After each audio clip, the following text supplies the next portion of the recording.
እውቀት በወጣትነት ጌጥ ነው። በጉልምስና ገንዘብ ነው። በሽምግልና ምርኩዝ ነው። በጣም ብዙ ወጣት ለምንድን ነው እውቀት የማይመርጠው ካልከኝ፣ በዚህ እድሜው እውቀት ገቢ የላትም። ጌጥ ነች።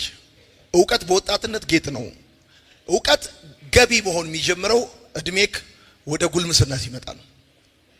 አሁን ገቢ አይሆንም ለወጣት እውቀት። ሶስት መሰረታዊ እውቀቶች ያስፈልጋል። ጻፍ።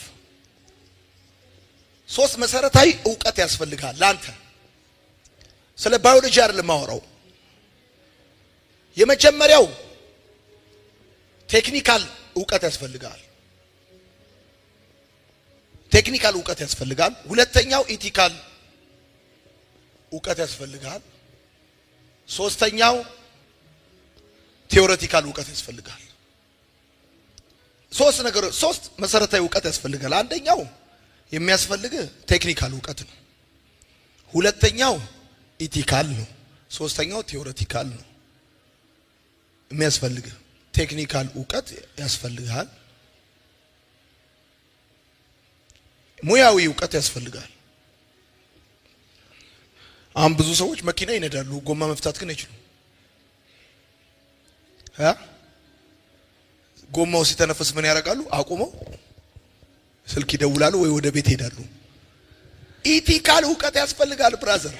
ምሳሌ መጽሐፍ ምዕራፍ 3 ቁጥር 13 እንደዚህ ይላል፣ ጥበብን የሚያገኝ ሰው ምስጉን ነው፣ ማስተዋልንም ገንዘቡ የሚያደርግ በወርቅና በብር ከመነገድ ይልቅ በእርሷ መነገድ ይሻላል። ምንም ነገር ከመምረጥና ከመወሰን በፊት ስለዛ ጉዳይ በቂ እውቀት ሊኖር ይገባል። በቂ ግንዛቤ ሊኖር ይገባል። ሶስተኛ የተሳሳተ ምርጫና ውሳኔ ምክንያቶች። ሶስተኛ ጊዜያዊ ፍላጎት። ምን ጊዜም ቢሆን ምርጫችን ጊዜያዊ ፍላጎታችን ላይ መቆም የለበትም። ዛሬ የቤት ኪራይ ፈልገሽ ወይም ደግሞ የሆነ ነገር ፈልገህ በጊዜያዊ ፍላጎትክ ላይ ምንም ነገር መምረጥም መወሰንም የለብህም። ያልፋል እኮ።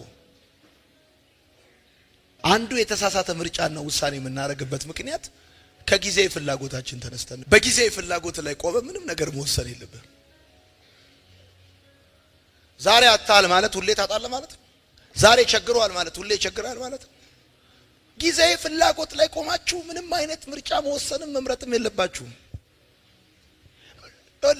ነገሩ ካለፈ በኋላ ያሳዝናል። ወይኔ